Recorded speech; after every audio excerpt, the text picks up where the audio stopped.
अस्सलाम वालेकुम, मैं हूं रिजवान अशरफ। इस वक्त अरब ममालिक में ख़ास तौर पर और ईरान के अंदर, इसके अलावा पूरी दुनिया के अंदर बड़ा ही अजीब व गरीब किस्म का माहौल बना हुआ है।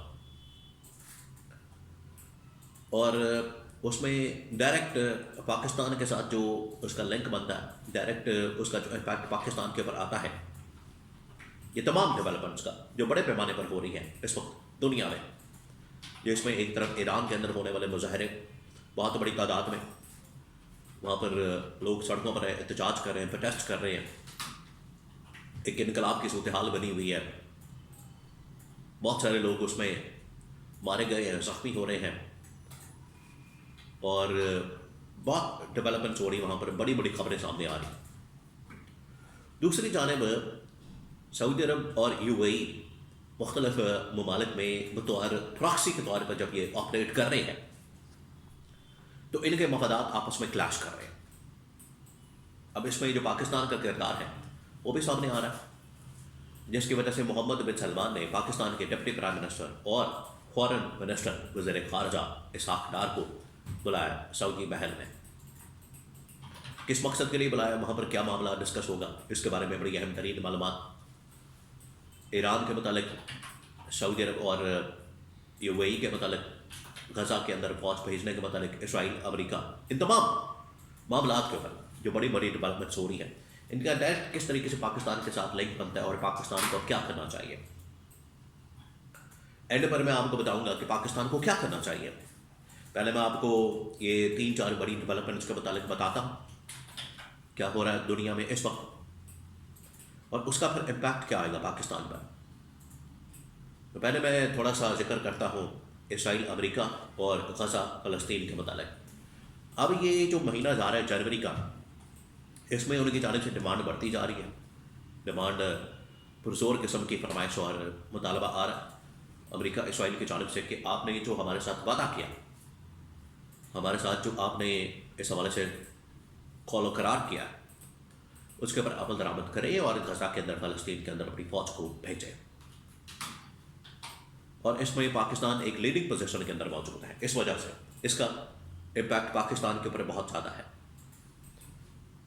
तो ये एक बड़ा क्रिटिकल मामला है। अमेरिका, आपको पता है, डोनाल्ड ट्रंप जिस तरीके से उसने पॉलिसी बनाई है 2026 शुरू होते ही कि दुनिया के अंदर अब हम जहाँ भी रिसोर्सेस होंगे, मादनियात, तेल और इस तरह के बड़े बड़े रिसोर्सेस नेचुरल, इसी वजह से आपको पता है वो ग्रीनलैंड की तरफ भी जा रहे हैं कब्जा करने के लिए। वेनेजुएला के अंदर उन्होंने कब्जा कर लिया, इसी तरह से बाकी ममालिक के अंदर भी उनके कब्जे के पूरे मंसूबे मौजूद हैं। तो ऐसी स्टेज पर अब अगर पाकिस्तान की जानिब से कोई इनकार किया जाता है या कुछ उनके साथ इनकार वाला मामला सामने आता है, तो फिर पाकिस्तान के लिए मुश्किलात पैदा हो सकती है। ये बड़ा अहम तरीन मामला है गज़ा और फ़लस्तीन के मतलब, इसराइल के मतलब, जो हमने वहाँ पर कौलो इकरार किए और जो सब कुछ किया, अब उसकी कीमत भी हमें चुकानी पड़ सकती है।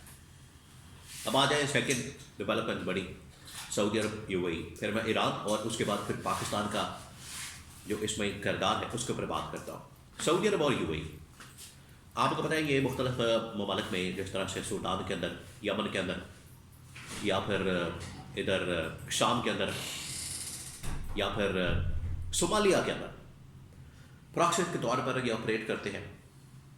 सऊदी अरब के अपने इंटरेस्ट है, यूएई के अपने इंटरेस्ट है।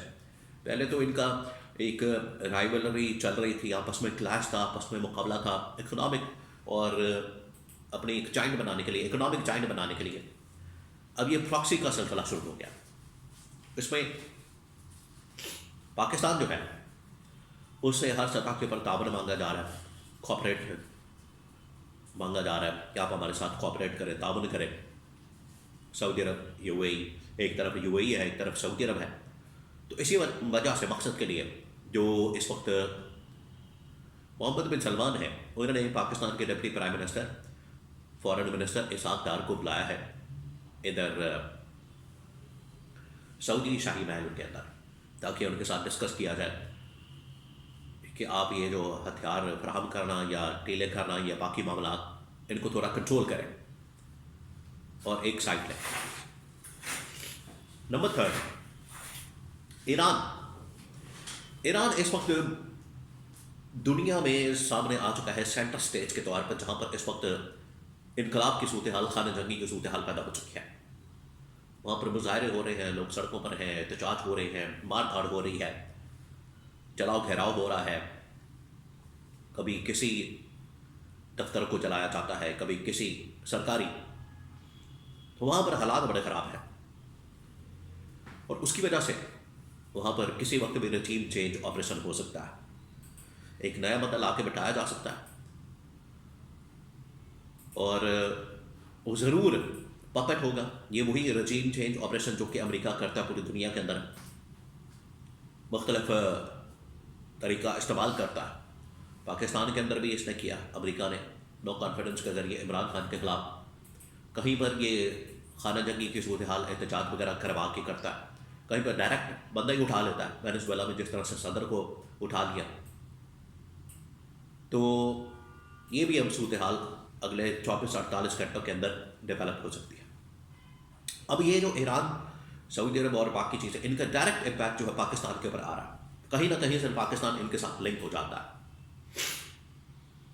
अब रिसोर्सेज के ऊपर कब्जा करना आपको पता है इनका मकसद है, अमेरिका का, आलमी ताकतों का।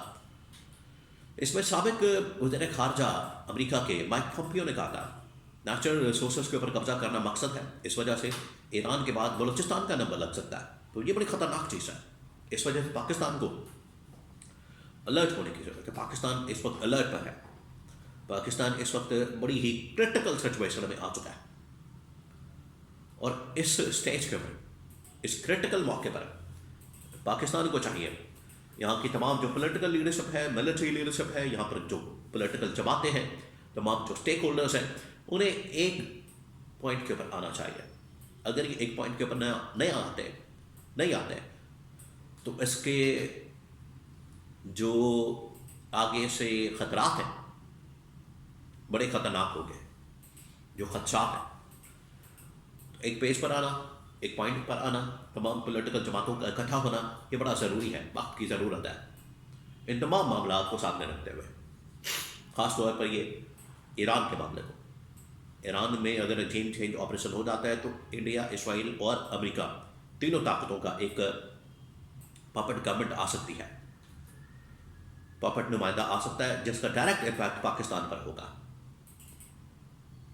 तो अगर पाकिस्तान इस स्टेज के ऊपर अपने आप को बेहतर तरीके से ऑपरेट नहीं करता, internally Pakistan stability, political crisis को ख़त्म नहीं करता, तो बड़ी मुश्किलात पैदा हो सकती है।